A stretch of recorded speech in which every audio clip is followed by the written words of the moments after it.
গ্রীষ্মের অন্যতম জনপ্রিয় ও সুস্বাদু ফল হলো লিচু। লালচে খোসার ভেতরে থাকা সাদা রসালো শ্বাসের মিষ্টি স্বাদেই যেন সবাইকে মুগ্ধ করে। লিচু শুধু স্বাদেই নয়, পুষ্টিগুণেও সমৃদ্ধ।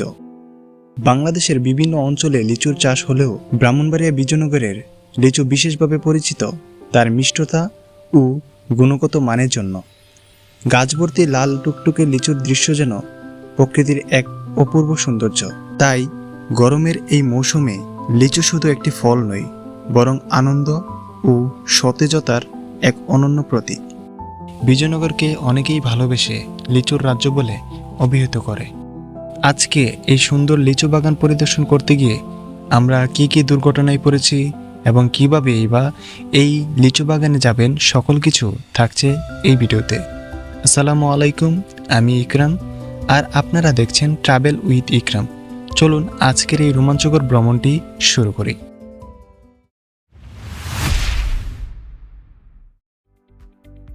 শুরুতে সকালে আমরা আমাদের গ্রাম থেকে দুটি মোটরসাইকেল নিয়ে 6 জন রওনা হয়ে গেলাম বিজয়নগর উদ্দেশ্যে। যেতে যেতে গ্রামের সবুজ প্রকৃতি দেখতে দেখতে চলে গেলাম ব্রাহ্মণবাড়িয়া শহরের কাজীপাড়া ঈদগাহ ময়দানের সামনে। এবং ওইখানে গিয়ে একটা অনাকাঙ্ক্ষিত ঘটনা আমাদের সাথে ঘটে।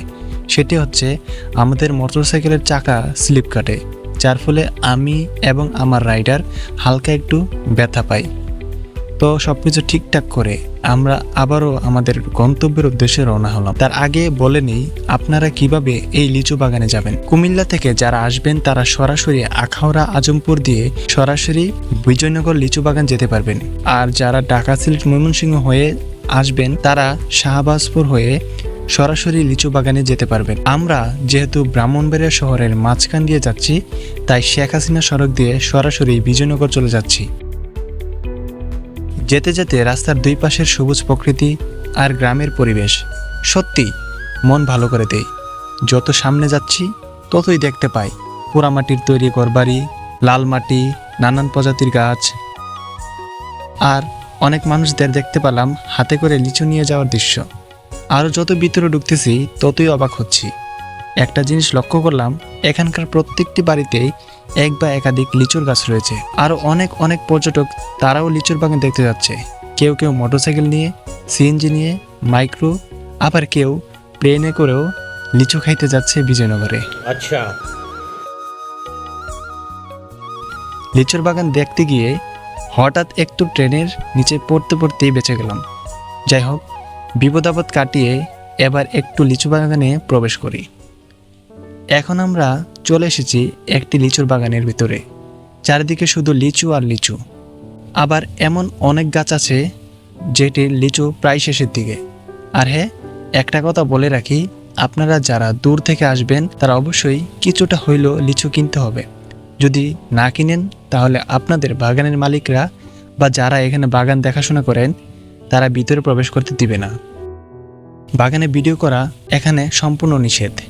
আমরা অনুমতি নিয়ে কয়েকটা ভিডিও শ্যুট করতে পেরেছি। আপনি যদি ভিডিও বা ছবি তুলতে চান তাদের কাছ থেকে অনুমতি নিয়ে নেবেন, নয়তো তারা ঝামেলা করতে পারে।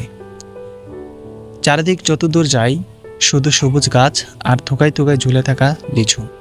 প্রকৃতির এই অপরূপ সৌন্দর্য সত্যি মনকে মুগ্ধ করে। এখানকার লিচু শুধু সুস্বাদুই নয়, দেশের বিভিন্ন এলাকায়ও বেশ জনপ্রিয়। এমন মনোরম পরিবেশে কিছুটা সময় কাটাতে সত্যি এক দারুণ অভিজ্ঞতা। এখান থেকে যদি আপনি লিচু নেন তাহলে 100টি লিচুর জন্য আপনাকে গুনতে হবে 280 টাকা। আমরা এখান থেকে 1000 লিচু নিয়েছি।